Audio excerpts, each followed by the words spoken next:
Hi, what's your name? Hello, my name's Andrew. Can you tell me a little bit about why you were here? Back in Benwell, we don't really know about racism, so to me, I don't really know much about racism myself, and I've been told that this is basically where the big start of racism starts, so yeah, I thought I'd give it a go. How much do you already know about Auschwitz? Not a lot. Normally watch videos, shouldn't have the list. Watched that the other night. Ma made us, had to. How did that make you feel? Very sad. Angry. Very angry in fact, yep. What are you actually hoping to get out the trip to Auschwitz? Is it to learn more? Learn more about racism, about the war, because to me it's always been one-sided. I want to know why you wanted to do it. Put them people there. How much of Auschwitz do you already know? Where people were killed, were gassed, children's were, the teeth and that were getting pulled out, children's were kept in lofts, babas had killed and bends. I'm Margaret, and I'm a youth worker, and I work with the young people at North Benwell Youth Project, and just got involved, was just asked to come along to support the group of young people going.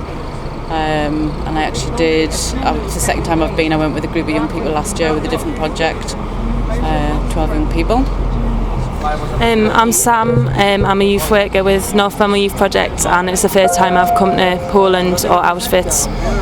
How aware of Auschwitz or genocide would you say young people are?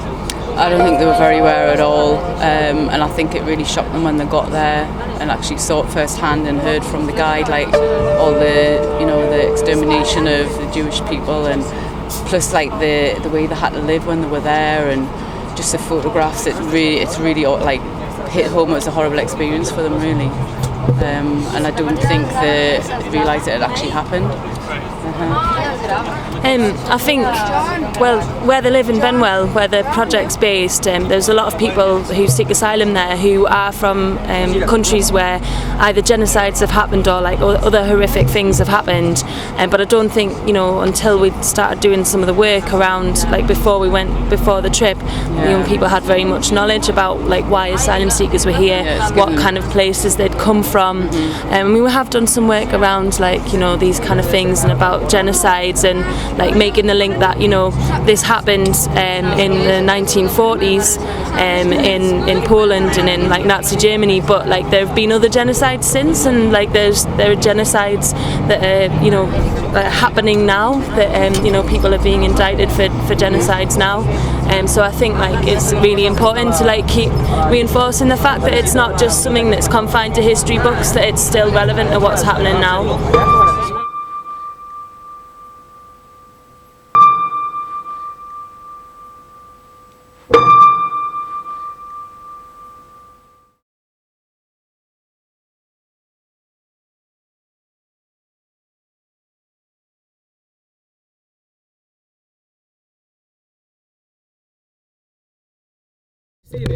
Yeah, I'm John Derucci, the Project Manager, North Benwell Youth Project. Right, and I believe you're responsible one for arranging the Auschwitz trip. Can you just tell me a little bit about why you decided to take this group of kids to Auschwitz? Yeah, we've done a trip about 3 or 4 years ago with a group of young people, and it had a really impact on them. And we thought that living in Benwell for young people these days is very diverse, and there's a lot of mistruths and labelling, stereotyping of minority groups in North Benwell, so I thought it was a way of basically getting young people to learn through education by doing a visit to Auschwitz.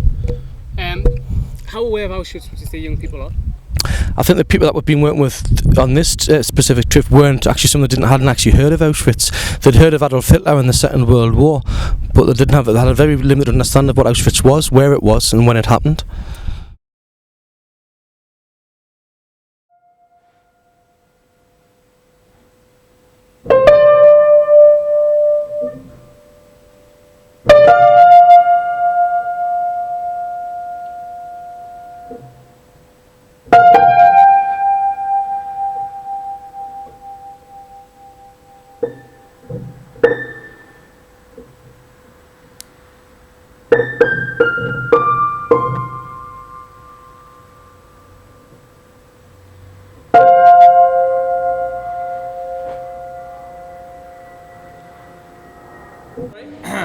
Right, you've just got back from Auschwitz, and can you tell us a little bit about how the experience was for you? It was alright, but then when I got to the grave, it was like, I just didn't like it. Is it what you expected? Yeah. In what way? Just like people getting killed and stuff. And what do you think you've learned from it? The actual experience of being there and seeing what happened, how it happened, and obviously when it happened. How's that left you feeling? Thinking differently. In what way? And so you've learned some things, yeah? Yeah. So with these lessons that you learned, how are you going to take these lessons on board? I mean, what are you going to do when you get back to Benwell, for example? Do a presentation for other young people. And for what reason would you be doing the presentations? To let them know about what? What happened in Auschwitz. You've just come back from Auschwitz. Yeah. Can you tell us a little bit about how you found that experience to be? To be perfectly honest, it hasn't sunk in yet. I'm sure it'll hit us in the near future or tonight, once I get to think about it at a time. And I've always really wanted to know that since I knew about it. I didn't really know about it, and I've known all about it now. I know most about it now. So you see, you need a lot. Obviously, there's a lot to take in, so you need a bit of time for reflection. Yeah. What was your first reaction when you actually walked through the gates of Birkenau, which was the second place we went to? A cold feeling. I don't like a breeze came in when I walked in. Right. So. Did it make you feel uncomfortable? A bit, yeah. A bit on edge. I know that you say that you need some time to reflect, but is there anything that you think you'll take on board? Or is there anything that you think will change the way you think and for either tomorrow or further on in your life? Well, I know what most Jews went through now, who went in Auschwitz. I know that now, most of it. So I'll probably treat people with more respect than that I should do.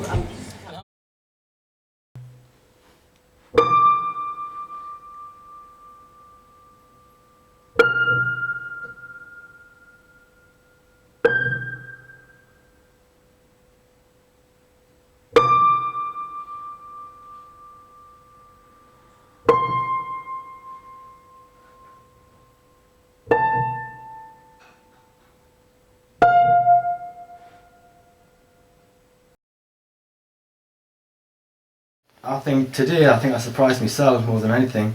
I thought I was going to be very emotional, but when you get there, there's a lot of taking, and it's okay when you hear it from someone. You feel like, yeah, sure, but it's like when I got the hair and the pots, and that's when it really started to hit you. If you look at one strand of hair or whatever, pot, and you think that belonged to someone and knowing they're dead, they've been treated very badly. It does get you a bit angry. Well, it gets me pretty angry. Yeah, like all the way through, but like near the end the most, like when I seen the gravestones and then like the parts where I knew little kids had been in, then when we went in to watch that film, when I seen like all the little kids' coffins and that, I just wanted to cry, and I put it off all day not to cry, but then I got to the point where I thought, nah, I need to be strong and not cry. But then, now I'm gonna cry. When it was hit us was at the end, when we were walking for the Birkenau camp. It was just horrible seeing all the graves and everything. All the people dying and that. It's just horrible, especially when we seen the hair and that. That's when it hit us. I just couldn't take it anymore, just had to keep it in.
It would be a word, and it would be surprising. Surprising, yeah. Surprised me emotion, surprised me. I thought it was going to be damp and horrible. The weather made it a different story overall, and that's how I sum it up. Surprising. Well, it was scary at first, and I was unsure, but when it came to the end, I was quite sad because like the DVD I was watching. It was quite emotional. Well, when I went to Auschwitz, it was a bit depressing and it was sad. It's going to be one word, and it's going to be traumatic, because it was like a new experience for me, and it was just so powerful that it made me cry.